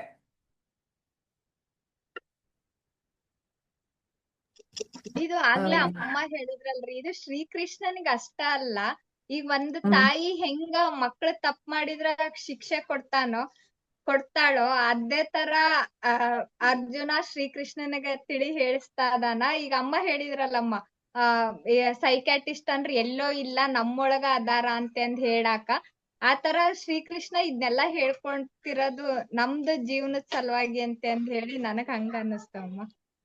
ನಮ್ಮ ಜೀವನದಲ್ಲಿ ಪೂರ್ತಿ ಭಗವದ್ಗೀತೆ ನಮ್ಮ ಜೀವನವನ್ನ ತಿದ್ದುಕೊಳ್ಳೋದಕ್ಕೇನೆ, ನಮ್ಮ ನಿಜ ಸ್ವರೂಪವನ್ನು ತಿಳಿದುಕೊಳ್ಳೋದಕ್ಕೆ, ಮತ್ತೆ ಈಗ ನಮ್ಮ ಜೀವನ ಅವಧಿಯಲ್ಲಿ ನಾವು ಸುಖ ಶಾಂತಿಯಿಂದ ಹೇಗೆ ಜೀವನ ಮಾಡಬೇಕು ಅನ್ನೋದಕ್ಕೋಸ್ಕರನೇ ಇರೋದು ಭಗವದ್ಗೀತೆ. ಇಲ್ಲಿ ನನ್ನ ನಿಜ ಸ್ವರೂಪವನ್ನು ತಿಳಿದುಕೊಳ್ಳೋದು, ಮತ್ತೆ ಜ್ಞಾನವನ್ನು ಪಡ್ಕೊಳ್ಳೋದು, ಮತ್ತು ನಮ್ಮ ಜೀವನವನ್ನು ಹೇಗೆ ಯೋಗದ ರೀತಿಯಲ್ಲಿ ನಾನು ಬದುಕನ್ನು ನಡೆಸಬೇಕು ಅನ್ನೋದು ಹೇಳ್ಕೊಡೋದು ಭಗವದ್ಗೀತೆಯಲ್ಲಿ ಇರೋದು ಹಾಗೆ. ಮತ್ತೆ ನೆಕ್ಸ್ಟ್ ಯಾರು? ವೀಣಾ ಅಜ್ಜಿ, ನೀವು ಹೇಳ್ತೀರಾ ಈ 5 ಶ್ಲೋಕಗಳನ್ನ ನೋಡ್ ಎಲ್ಲ ಇದ್ದಾರೆ, ಅವ್ರೆಲ್ಲ ಹೇಳ್ಬಿಟ್ಟಿದ್ದಾರೆ, ಹೇಳೋದು ಏನು ನಿಮ್ಗೆ ಅನ್ಸಿದ್ದು ನೀವು ಹೇಳ್ರಿ ಒಂಚೂರ. ಹಾಗಲ್ಲ, ನಿಮ್ಗೂ ಬೇರೆ ಏನಾದ್ರೂ ಹೊಳೆಯುತ್ತೆ, ಪ್ರತಿಯೊಬ್ಬ ಮನುಷ್ಯನಿಗೂ ಒಂದೊಂದು ಹೊಳೆಯುತ್ತೆ. ಇಲ್ಲ, ಅವ್ರು ಹೇಳಿದ್ದು ಸರಿ ಅನ್ಸ್ತು. ಸುಜಿ ಅವರು ಏನಾದ್ರು ಹೇಳ್ತೀರಾ? ಇಲ್ಲಮ್ಮ, ಅವರೇ ಎಲ್ಲಾನು ಹೇಳ್ಬಿಟ್ಟಿದ್ದಾರೆ. ನನ್ಗೆ ಯಾವ ಪದ್ಯ ಹೇಳೋದ್ ಕಮ್ಮಿ, ಅವರು ಎಲ್ಲಾನು ಹೇಳ್ಬಿಟ್ಟಿದ್ದಾರೆ. ನನ್ಗೆ ಯಾವ್ದು ಅವ್ರು ಹೇಳಿದ್ದೆ ನಾನು ಹೇಳ್ಬೇಕು, ಡಿಟೋ ಹಾಕ್ಬೇಕಷ್ಟೇ. ಸರಿ, ಓಕೆ. ಸುಮತಿ ಏನಾದ್ರು ಹೇಳ್ಬೋದಾ? ಉಮಾ ಮೇಡಮ್ ಕಡೆ ಸುಮತಿ ಇದು ಆಗ್ಲಿ, ಉಮಾ ಮೇಡಮ್ ಲಾಸ್ಟ್ ಅಲ್ಲಿ ಇಟ್ಕೊಳ್ತೀನಿ ಯಾವಾಗ್ಲೂ. ಸುಮತಿ ಇಲ್ವಾ? ಆಯ್ತು, ಸುಮತಿ ಇಲ್ಲ ಅನ್ಸುತ್ತೆ. ಉಮಾ ಮೇಡಮ್ನ ಕೇಳೋಣ, ಆಮೇಲೆ ಕನ್ಕ್ಲೂಡ್ ಮಾಡೋಣ. ಸಾವಿತ್ರಿ ಬರ್ಲೇ ಇಲ್ವಾ? ಮೊದ್ಲು ಜಾಯಿನ್ ಆದ್ರು, ನೋಡ್ದೆ ಹೆಸರು ನಾನು, ಆಮೇಲೆ ಏನೋ ಎಕ್ಸಿಟ್ ಆದ್ರು. ಇಲ್ಲ ಅನ್ಸುತ್ತಲ್ಲ. ಹೌದು ಹೌದು. ಇವರು ಸಂಧ್ಯಾ ಅವರೆಲ್ಲ ತುಂಬಾ ಚೆನ್ನಾಗಿ ಎಲ್ಲ ವಿಶದವಾಗಿ ಹೇಳ್ಬಿಟ್ಟಿದ್ದಾರೆ. ನೀವ್ ಹೇಳಿ ಅಂತಿದ್ದೀರಾ ಅಂತ ನಾನು ಒಂಚೂರು ಹೇಳ್ತೀನಿ ಅಷ್ಟೇ. ಇನ್ನೇನು ಹೊಸದಾಗಿ ಹೇಳೋದು ಏನು ಇಲ್ಲ. ಏನಿಲ್ಲ. ಇಲ್ಲಿ ಸಂಜಯ ಧೃತರಾಷ್ಟ್ರಂಗ್ ಹೇಳ್ತಿದ್ದಾನೆ, ಅರ್ಜುನ ಯಾವ ಸ್ಥಿತಿನಲ್ಲಿದ್ದಾನೆ ಅಂತ ಹೇಳ್ತಾ ಇದ್ದಾನೆ. ಅಂದ್ರೆ ಅರ್ಜುನ ಯುದ್ಧ ಮಾಡ್ಬೇಕು ಅಂತ ಎಲ್ಲಾ ರೆಡಿ ಮಾಡ್ಕೊಂಡು ಸೈನ್ಯದ ಮಧ್ಯೆ ತಗೊಂಡ್ ಹೋಗಿ ನಿಲ್ಸು ಅಂತಾನು ಹೇಳಿ ಕೃಷ್ಣನ್ಗೆ, ಸೈನ್ಯದ ಮಧ್ಯೆ ಬಂದ್ ನಿಂತ ಮೇಲೆ ಆ ಕಡೆ ನೋಡಿದ ಮೇಲೆ ಅವನು ಸ್ಥಿತಿ ಚೇಂಜ್ ಆಗ್ಬೇಕು. ಅಲ್ಲಿವರೆಗೂ ಅವನಿಗೆ ಯುದ್ಧ ಮಾಡ್ಬೇಕು ಅಂತಾನೆ ಇತ್ತು. ತನಗೆ ಎಲ್ಲಾ ಈ ತರ ಎಲ್ಲ ತುಂಬಾ ಕಷ್ಟ ಕಟ್ಟೋರ್ಗೆಲ್ಲ ಸರಿಯಾದ ಶಿಕ್ಷೆ ಕೊಡ್ಬೇಕು ಅಂತ ಮನಸ್ಸಲ್ಲಿ ಇತ್ತು, ಧೈರ್ಯ ಇತ್ತು, ಎಲ್ಲ ಇತ್ತು. ಆದ್ರೆ ಆ ಕ್ಷಣ ಅವನ್ ಮನಸ್ಸು ಚೇಂಜ್ ಆಗೋಯ್ತು. ಅವನ್ ಕಣ್ಣಲ್ಲಿ ನೀರ್ ತುಂಬ ಹೋಯ್ತು. ಅವ್ರನ್ನೆಲ್ಲ ನೋಡ್ಬಿಟ್ಟು ಅಯ್ಯೋ ಹೇಗೆ ನಾನು ಯುದ್ಧ ಮಾಡೋದು ಅಂತ ಅವನಿಗೆ ಮುಖದಲ್ಲಿ ತುಂಬಾ ಶೋಕ ಎಲ್ಲ ಇದಾಗ್ಬಿಟ್ಟು ತುಂಬಾ ಕಣ್ಣು ತುಂಬಾ ನೀರ್ ತುಂಬಿಕೊಂಡು ನಿಂತ್ಕೊಂಡ್ಬಿಟ್ಟ. ಅವನ್ ಈ ಸ್ಥಿತಿ ನೋಡ್ಬಿಟ್ಟು ಕೃಷ್ಣ ಕೇಳ್ತಾನೆ, ಇದೇನಿದು ನಿನ್ ಸ್ಥಿತಿ, ಇದ್ಯಾಕೆ ಹೀಗಿದೀಯಾ? ಇದು ನೀನು ಒಬ್ಬ ಶ್ರೇಷ್ಠನಾದ ಧನುರ್ಧಾರಿ, ಶ್ರೇಷ್ಠನಾದ ಕ್ಷತ್ರಿಯ. ಇದು ಈ ತರ ಕ್ಷತ್ರಿಯರಿಗೆ, ಶ್ರೇಷ್ಠನಾದ ಪುರುಷರಿಗೆ ಈ ತರ ನೀ ಇರೋದು ಮೆಚ್ಚಲ್ಲ. ಇದಲ್ವೇ ಅಲ್ಲ ನೀನ್ ಇರೋ ಸ್ಥಿತಿ, ನಿನ್ಗಿದೊಂಚೂರು ಒಪ್ತಾ ಇಲ್ಲ. ಆಮೇಲೆ ನೀನ್ ಈ ತರಹ ಯುದ್ಧ ಭೂಮಿಲಿ ಬಂದಾಗ ಏನೇನೋ ಮನಸ್ಸಲ್ಲಿ ಅವ್ರ ಮೇಲೆ ಮೋಹ ಇಟ್ಕೊಂಡು, ಅವ್ರು ನನ್ನ ಹತ್ರದ ಬಂಧುಗಳು, ನನ್ನ ಇವರು ಟೀಚರ್ಸ್ ಅಂದ್ರೆ ಗುರುಗಳು, ಹಿರಿಯರು ಅಂತ ಅನ್ಕೊಂಡು ನೀನ್ ಹೀಗೆ ಮೋಹನ ತಂದ್ಕೊಂಡು ಈ ಕೊನೆ ಮೊಮೆಂಟ್ ಅಲ್ಲಿ ಹಿಂಗ್ ಮಾಡೋದು ಯಾವ ಶ್ರೇಷ್ಠ ಪುರುಷರಿಗೂ ಅದು ಒಪ್ಪಲಾರ್ದ ಸ್ಥಿತಿ ಇದು. ಆದ್ರಿಂದ ಆಮೇಲೆ ಇವಾಗ ಇವರು ಹೇಳ್ದಂಗೆ ಸಂಧ್ಯಾ ಅವರು, ಕ್ಷತ್ರಿಯರದೇನು ಅಂದ್ರೆ ಯುದ್ಧ ಮಾಡಿ ಅದರಲ್ಲಿ ಗೆದ್ರೆ ವಿಜಯ, ಇಲ್ಲದೆ ಹೋದ್ರೆ ವೀರ ಸ್ವರ್ಗ. ಅವರು ಗೆಲ್ಲಿ ಸೋಲ್ಲಿ ಅಂದ್ರೆ ಸೋತು ಓಡ್ ಹೋಗಲ್ಲ, ಅವರು ಬೇಕಾದ್ರೆ ಪ್ರಾಣ ಕಳ್ಕೊಳಕ್ ರೆಡಿ ಇರ್ತಾರೆ. ಆದ್ರಿಂದ ಅದು ಕ್ಷತ್ರಿಯರಿಗೆ ಇದು ಯೋಗ್ಯವಲ್ಲದ ರೀತಿನಲ್ಲಿ ನೀನು ನಡ್ಕೋತಾ ಇದೀಯಾ, ಇದು ನಿನಗೆ ಸರಿ ಇಲ್ಲ. ಆದ್ರಿಂದ ನಿನಗೆ ಇದನ್ನ ಕೀರ್ತಿ ತರೋಕೆ ನಿನ್ಗೆ ಅಪಕೀರ್ತಿ ಬಂದ್ಬಿಡುತ್ತೆ ಈ ತರ ನಡ್ಕೊಳ್ಳೋದ್ರಿಂದ. ಯಾಕೆ ಹೀಗಾಡ್ತಿದ್ಯಾ, ನನಗಂತೂ ಆಶ್ಚರ್ಯ ಆಗ್ತಾ ಇದೆ ಅನ್ನೋ ತರ ಕೇಳ್ತಾನೆ. ಆಗ ಅರ್ಜುನ ಹೇಳ್ತಾನೆ, ಇಲ್ಲ ಅಲ್ಲಿ ತನಕ ಅಲ್ಲ ಅಲ್ವಾ, ಅರ್ಜುನ ಹೇಳೋದಿಲ್ಲ, 1, 2 ಅಷ್ಟೇನಾ? 1, 2, ಮೂರನೇದ್ರಲ್ಲಿ ಹೀಗೆ ಹಾ, ನಿಂಗೆ ಅವಾಗ ಇವನು ದೌರ್ಬಲ್ಯ ಕರೆಕ್ಟ್ ಯಾಕೆ ಬಂತು ಅರ್ಜುನ ನಿನ್ಗೆ? ಅದೇ ಒಳ್ಳೆ ಈ ತರಹ ದೌರ್ಬಲ್ಯ ಯಾಕೆ ಬಂತು, ಈ ತರಹ ಅಂದ್ರೆ ಅದೇ ನೀನು ಎಷ್ಟು ಇದು ಹೃದಯ ದೌರ್ಬಲ್ಯ ಬರ್ಲೇಬಾರ್ದು, ನೀನು ಇಷ್ಟು ಮಹಾಪುರುಷ ನೀನು ಅಂದ್ರೆ ಪುರುಷೋತ್ತಮ, ಅಂಥದ್ರಲ್ಲಿ ನಿನಗೆ ಈ ನಪುಂಸಕತ್ವ ಅಂದ್ರೆ ಒಂಥರ ಹೇಡಿತನದಿಂದ ನೀನು ಹೀಗೆ ಬಿಹೇವ್ ಮಾಡ್ಬೇಡ, ಇದು ಸರಿಯಾದ್ದಲ್ಲ. ಅದರಿಂದ ಈ ಹೃದಯದ ದೌರ್ಬಲ್ಯವನ್ನ ನೀನ್ ತ್ಯಾಗ ಮಾಡು, ಯುದ್ಧಕ್ಕೆ ಎದ್ ನಿಂತ್ಕೋ ಅಂದ್ಬಿಟ್ಟು ಅವನ್ನ ಸ್ವಲ್ಪ ಧೈರ್ಯ ತುಂಬಿ ಅವನಿಗೆಲ್ಲ ಹೇಳ್ತಾ ಇದ್ದಾನೆ ಕೃಷ್ಣ. ಆದ್ರೂ ಅರ್ಜುನ ತಿರ್ಗಾ ಹೇಳ್ತಾ ಇದ್ದಾನೆ. ಇಷ್ಟೆಲ್ಲ ಹೇಳಿದ್ರು ಕೃಷ್ಣ ಮತ್ತೆ ಅರ್ಜುನ ಅದನ್ನೇ ಹೇಳ್ತಾನೆ. ಇನ್ನೂ ಬಿಟ್ಟಿಲ್ಲ ಅವನು. ಇಲ್ಲ, ನನ್ಗೆ ನೋಡು, ಭೀಷ್ಮ ನನ್ನ ಪಿತಾಮಹ ಅಂದ್ರೆ ನನ್ನ ತಾತ, ಆಮೇಲೆ ದ್ರೋಣ ಅವ್ರು ನನ್ನ ಗುರುಗಳು, ಹೇಗೆ ನಾನು ಇವ್ರ ಜೊತೆಯಲ್ಲಿ, ಇವರೆಲ್ಲ ನನ್ಗೆ ಪೂಜಾರ್ಹರು, ಅಂದ್ರೆ ಇವರೆಲ್ಲ ನನ್ಗೆ ಪೂಜೆ ಮಾಡೋಷ್ಟು ದೊಡ್ಡವರು, ಗೌರವದಿಂದ ನೋಡ್ಬೇಕು ಇವ್ರನ್ನೆಲ್ಲ. ಇಂಥವ್ರ ಜೊತೆಲಿ ನಾನು ಹೇಗೆ ಯುದ್ಧ ಮಾಡ್ಲಿ, ಆಗೋಲ್ಲ. ಇವ್ರನ್ನೆಲ್ಲ ಕೊಂದ್ಬಿಟ್ಟು ಆ ರಕ್ತದಿಂದ ತುಂಬಿರೋ ಅಂತಹ ರಾಜ್ಯನ ನಾನು ಆಳೋಕ್ಕಿಂತ, ಅಂದ್ರೆ ರಕ್ತದಿಂದ ನೆಂದಿರೋಂತಹ ರಾಜ್ಯನ ಭೋಗ್ಸೋಕ್ಕೆ ನನಗಿಷ್ಟ ಇಲ್ಲ, ಅಂತಹ ಭೋಗ ನನಗ್ ಬೇಡ. ಅದ್ರ ಬದಲು ಈ ತರ ಗುರುಗಳು ಮಹಾನುಭಾವರು ಇವ್ರನ್ನೆಲ್ಲ ಸಾಯಿಸಿ ನಾನು ಅಂತಹ ರಾಜ್ಯನ ಆಳೋದಕ್ಕಿಂತ, ಅಂತಹ ಭೋಗನ ನಾನು ಅನುಭವಿಸೋಕ್ಕಿಂತ ನಾನು ಭಿಕ್ಷೆ ಬೇಡ್ಬಿಟ್ಟು ನನ್ನ ಜೀವನ ನಡೆಸಿದ್ರು ಪರವಾಗಿಲ್ಲ, ಅದೇ ವಾಸಿ, ನನಗಿದು ಬೇಡ, ನಾನು ಈ ಯುದ್ಧನ ಮಾಡಲ್ಲ ಅಂತ ಹೇಳ್ತಾ ಇದ್ದಾನೆ. ಬಹಳ ಧನ್ಯವಾದಗಳು ಮೇಡಮ್, ತುಂಬಾ ಚೆನ್ನಾಗಿ ಅಷ್ಟನ್ನು ನೀವು ಕವರ್ ಮಾಡಿ ಹೇಳಿದ್ದೀರಾ. ತುಂಬಾ ಧನ್ಯವಾದಗಳು. ಹೇಗೆ ಈ ಮೊದಲನೇದಾಗಿ ಈ ಸಂಜಯನಿಗೆ ಎಂತ ದಿವ್ಯ ದೃಷ್ಟಿ ಇತ್ತು ಅಂತಂದ್ರೆ, ಅವನಿಗೆ ಹೇಗೆ ಒಳಗಡೆ ಏನಾಗ್ತಾ ಇದೆ ಅನ್ನೋದನ್ನ ಪ್ರತಿಯೊಂದನ್ನು ಸಹ ವಿವರಿಸಿ ಹೇಳ್ತಾನೆ. ಯಾರಿಗೆ? ಧೃತರಾಷ್ಟ್ರನಿಗೆ. ಆವಾಗ ಧೃತರಾಷ್ಟ್ರ, ಹೌದಾ, ಹೀಗೆ ಇವನೇ ಅರ್ಜುನ ಇಂಥ ಮಹಾವೀರನೇ ಹೀಗಾಗ್ಬಿಟ್ಟಿರ್ಬೇಕಾದ್ರೆ ನಾನು ಈ ಯುದ್ಧವನ್ನ ನಿಲ್ಲಿಸಬಹುದು. ಅವನೊಬ್ಬನಿಗೆ ಸಾಧ್ಯತೆ ಇದ್ದಿದ್ದು, ಬೇರೆ ಇನ್ಯಾರಿಗೂ ಸಾಧ್ಯತೆ ಇರಲಿಲ್ಲ ಯುದ್ಧವನ್ನ ನಿಲ್ಲಿಸೋದಕ್ಕೆ. ಸರಿ, ಹಿಂದಕ್ಕೆ ತೆಗೆದುಕೊಳ್ಬಹುದು ಅಂತಂದ್ಬಿಟ್ಟು ಅವನು ಯೋಚನೆ ಮಾಡಬಹುದಿತ್ತು. ಅದು ಅಲ್ಲದೆ ಸಂಜಯನ ಕೇಳಬಹುದಿತ್ತು. ಸಂಜಯ ಜ್ಞಾನಿ ಆಗಿರ್ತಾನೆ, ನಾನು ಇವಾಗ ಏನು ಮಾಡಲಿ ಅಂತಂದ್ಬಿಟ್ಟು. ಆದರೆ ಅವನು ಕೇಳ್ತಾನ ಇಲ್ಲ, ಅವನು ಸುಮ್ಮನೆ ಅಚಲನಾಗಿರ್ತಾನೆ, ಕುರುಡನಾಗ್ಬಿಟ್ಟಿರ್ತಾನೆ. ಅವನಿಗೆ ಆ ಕಡೆ ಒಂದು ಚೂರು ಸಹ ಅವನಿಗೆ ಬುದ್ಧಿ ಓಡೋದೇ ಇಲ್ಲ, ಅವನ ಮನಸ್ಸು ಕೊಡೋದೇ ಇಲ್ಲ ತನ್ನ ಯುದ್ಧವನ್ನ ನಿಲ್ಲಿಸೋದಕ್ಕೆ, ವಾಪಸ್ ತೆಗೆದುಕೊಳ್ಳೋದಕ್ಕೆ. ಅವನು ವಿಚಾರವನ್ನ ಮಾಡೋದೇ ಇಲ್ಲ, ವಿಚಾರ ಶೂನ್ಯವಾಗಿಬಿಟ್ಟಿರುತ್ತೆ ಅವನಿಗೆ. ಸಂಜಯ ನೋಡ್ತಾನೆ ಇವನೇನಾದ್ರೂ ಹೇಳ್ತಾನ ಅಂತ, ಏನು ಹೇಳಲ್ಲ. ಆಮೇಲೆ ಇಂತಹ ಒಂದು ಕರುಣಾಪೂರಿತ ಕಣ್ಣುಗಳಿಂದ ಇವನು ದುಃಖ ತಪ್ತನಾಗಿರೋದನ್ನ ನೋಡ್ಬಿಟ್ಟು ತಡ್ಕೊಳಕ್ಕಾಗಲ್ಲ ಶ್ರೀಕೃಷ್ಣನ್ಗೆ. ಅರ್ಜುನನ್ ನೋಡ್ಬಿಟ್ಟು, ಅದಕ್ಕೆ ಇಂತಹ ವಿಷಮ ಸ್ಥಿತಿಯಲ್ಲಿ ನೀನು ಅನಾರ್ಯ ಜುಷ್ಟಮ ಸ್ವರ್ಗ್ಯಂ ಅಕೀರ್ತಿಕರಂ ಅರ್ಜುನ ಅಂತ ಹೇಳ್ತಾನೆ. ಅನಾರ್ಯ ಅಂದ್ರೆ ಆರ್ಯರು ಅಂತಂದ್ರೆ ಸುಸಂಸ್ಕೃತರಿಗೆ ಇಂತಹ ಒಂದು ಬುದ್ಧಿ ಬರಬಾರ್ದು.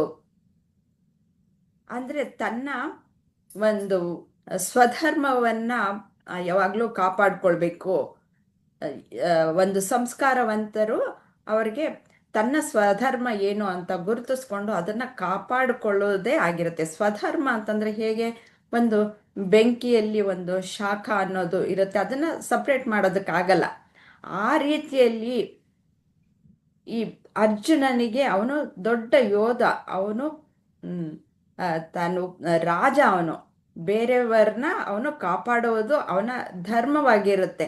ಅದರಿಂದ ಅವನು ಹೇಡಿಯಾಗಿ ರಣರಂಗದಿಂದ ಹೊರಗಡೆ ಬರುವಂತಹದ್ದು ಅವನ ಧರ್ಮ ಅಲ್ಲ. ಅಂದ್ರೆ ಅದರಿಂದ ಬಂದಾಗ ಅವನಿಗೆ ಅಸ್ತಿತ್ವವೇ ಇಲ್ಲದೆ ಆಗ್ಬಿಡುತ್ತೆ. ಹೇಗೆ ಒಂದು ಬೆಂಕಿಯಲ್ಲಿ ಶಾಖವನ್ನು ತೆಗೆದ್ರೆ ಅದಕ್ಕೆ ಅಸ್ತಿತ್ವ ಇರುತ್ತಾ? ಇರಲ್ಲ. ಅದೇ ರೀತಿಯಲ್ಲಿ ನಮ್ಮ ಸ್ವಧರ್ಮ ಅನ್ನೋದು ಇರುತ್ತೆ. ಆ ಸ್ವಧರ್ಮಕ್ಕಿಂತ ಹೊರತುಪಡಿಸಿ ನಾವು ಇರೋದಕ್ಕೆ ಸಾಧ್ಯ ಇಲ್ಲ. ಹಾಗೆ ನೀನು ಅದು ಹೇಗೆ ನಿನಗೆ ಈ ಥರ ಬಂತು, ನಿನಗೆ ಅದು ಸ್ವರ್ಗವನ್ನು ತಂದು ಕೊಡಲ್ಲ, ಮತ್ತೆ ಸಮಾಜದಲ್ಲಿ ನಿನಗೆ ಕೀರ್ತಿಯನ್ನು ಸಹ ತಂದು ಕೊಡಲ್ಲಪ್ಪ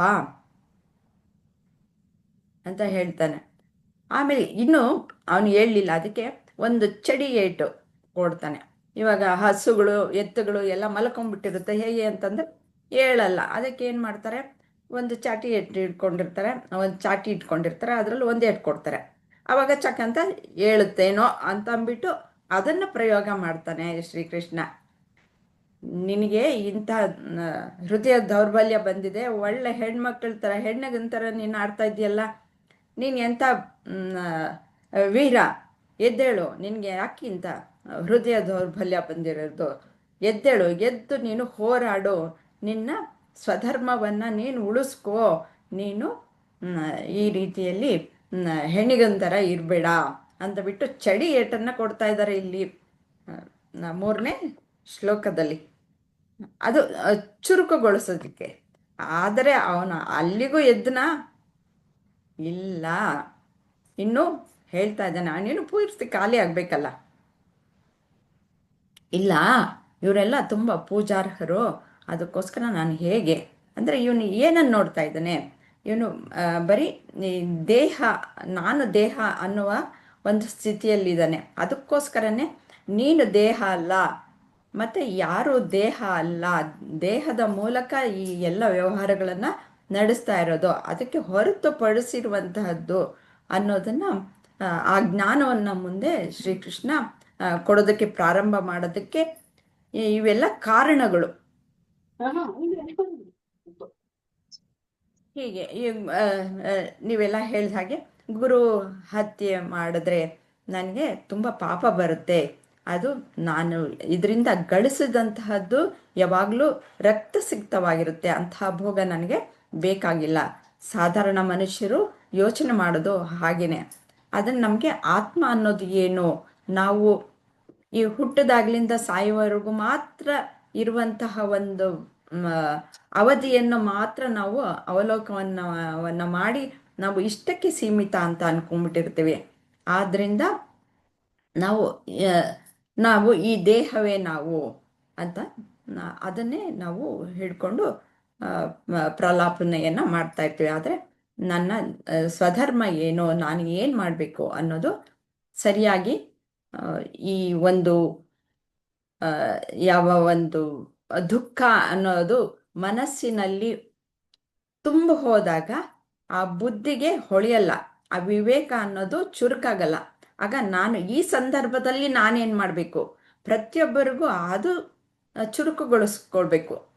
ದುಃಖ ಆದಾಗ ದುಃಖವನ್ನು ಶಮನ ಮಾಡಿಕೊಂಡು ವಿಚಾರ ಮಾಡುವುದನ್ನು ಮಾಡಿದಾಗ ನಾ ಏನು ಮಾಡಬೇಕು ಅನ್ನೋದು ಹೊಳೆಯುತ್ತೆ. ದುಃಖವನ್ನು ಯಾವಾಗಲೂ ಕಡಿಮೆ ಮಾಡ್ಕೊಳ್ಬೇಕು, ಆಗಲೇ ಆ ಬುದ್ಧಿ ಚುರುಕುಗೊಳ್ಳೋದು, ಅಲ್ಲಿ ವಿವೇಕ ಅನ್ನೋದು ಬರೋದು. ಇದನ್ನು ಇಲ್ಲಿ ಹೇಳ್ತಾ ಇದ್ದಾರೆ. ಮುಂದೆ ಹೇಗೆ ತೆಗೆದುಕೊಂಡು ಹೋಗ್ತಾರೆ ಅನ್ನೋದನ್ನು ನಾವು ಮುಂದಿನ ತರಗತಿಗಳಲ್ಲಿ ನೋಡೋಣ. ಧನ್ಯವಾದಗಳು ಎಲ್ಲರಿಗೂ. ಹರಿ ಓಂ ಶ್ರೀ ಗುರುಭ್ಯೋ ನಮಃ. ಬೇರೆ ಯಾರಿಗಾದ್ರೂ ಏನಾದರೂ ಸಂಶಯ ಇದೆಯಾ, ಬೇರೆ ಏನಾದರೂ ಹೇಳೋದಿದೆಯಾ? ಇಲ್ಲಿ ಕೃಷ್ಣ ಅಂದ್ರೆ ಇವಾಗ ಯಾವ್ಯಾವ ತರಹ ಒಂದು ಜಾಣ್ಮೆ ಗೊತ್ತಾಗತ್ತಿಲ್ಲಿ. ಫಸ್ಟ್ ಸಾಮ, ಭೇದ, ದಂಡ ಅಂತ ಇಷ್ಟು ರೀತಿನಲ್ಲಿ ಒಬ್ರಿಗೆ ಬುದ್ಧಿ ಹೇಳೋ ತರ ಅವನು ಮೊದಲು ನೀನು ಮಹಾಪುರುಷ, ನಿನಗಿದು ಆರ್ಯ ಅಂತೆಲ್ಲ ಅನ್ನಲ್ಲ. ಅಂದ್ರೆ ನೀನ್ ಅಂಥ ಹ್ಮ್ ಶ್ರೇಷ್ಠವಾದ ಪುರುಷ, ಆದ್ರೆ ನೀನ್ ಯಾಕೆ ಹೀಗೆ ಬೇರೆ ಇದ್ರ ತರ ಅಧೈರ್ಯದಿಂದ ನಡ್ಕೋತಿದ್ಯಾ, ಇದೆಲ್ಲ ಹಂಗ ಹೇಳ್ದ. ಆಮೇಲೆ ನೆಕ್ಸ್ಟ್ ಇದ್ರಲ್ಲಿ ನಪುಂಸಕತ್ವ ಅಂದ್ರೆ ಯಾವಾಗ್ಲೂ ಒಂದ್ ಸ್ವಲ್ಪ ಹಂಗಸಿ ಮಾತಾಡ್ದಾಗ ಅವಾಗ ಇನ್ನೂ ಒಂಚೂರು ಮನ್ಸಿಗೆ ಚುಚ್ಚದಂಗ ಆಗ್ಬಿಟ್ಟು ಅದು ಇನ್ನೂ ಎಚ್ಚೆತ್ಕೋತಾರೆ ಅಂತ ಆ ಥರಾನು ಮಾತಾಡ್ದ. ಅದು ಹಾಗೆ ಮಹಾವೀರ ಅವ್ನಿಗೆ ಬೇರೆ ಅಲ್ವಾ, ಅವನು ಸಾಧಾರಣ ಹಾ ಮನುಷ್ಯ, ಮಹಾವೀರ ಅವನು. ಮನುಷ್ಯ ಅಲ್ಲ. ಹಂಗಸ್ದಾಗ ಒಂದ್ ಸ್ವಲ್ಪ ಇನ್ನೂ ಇದಾಗತ್ತಲ್ವಾ, ಅಯ್ಯೋ ನಾನ್ ಹಂಗಸ್ತೀನಾದ್ರೂ ಹೇಳ್ತಾನೆ ಅಂತ ಅವನ ಟಕ್ ಆ ಅಂತ ರೀತಿ ಅಂದ್ರೆ ಹೇಳ್ತಾನೇನೋ ಅಂತ. ಹಾ ಬೇರೆ ಬೇರೆ ರೀತಿನಲ್ಲಿ ಅವನು ಎಷ್ಟು ಜಾಣ್ಮೆಯಿಂದ ಅವನಿಗೆ ಹೇಳ್ತಾ ಇದ್ದಾನೆ, ಎದ್ದೇಳಕ್ಕೆ ಅವನು ಧೈರ್ಯ ತುಂಬಕ್ಕೆ ಎಲ್ಲ ಮಾಡ್ತಾ ಇದ್ದಾನೆ ಅಂತ ಇದ್ರಲ್ಲಿ ಗೊತ್ತಾಗತ್ತೆ ಈ ಶ್ಲೋಕಗಳಲ್ಲಿ ನಮ್ಗೆ. ಧನ್ಯವಾದಗಳು ಮೇಡಮ್. ಅದೇ ನಾವು ಇನ್ನು ಒಂಥರ ಆಳವಾಗಿ ಇಳಿತಾ ಹೋದ್ರೆ ಒಂದೊಂದು ವರ್ಡ್ ಅನ್ನು ತಗೊಂಡು ನಾವು ಡೀಟೈಲ್ ಆಗಿ ನಾವು ಹೌದು. ಅವಲೋಕನ ಮಾಡಿದ್ರೆ ಇನ್ನು ಒಂದು ಶ್ಲೋಕನ ಒಂದು 3-4 ಕ್ಲಾಸ್ ಮಾಡ್ಬೋದು. ಹೌದು. ಧನ್ಯವಾದಗಳು. ಹರಿ ಓಂ ಶ್ರೀ ಗುರುಭ್ಯೋ ನಮಃ. ಶ್ರೀ ಕೃಷ್ಣ ಅರ್ಪಣಮಸ್ತು.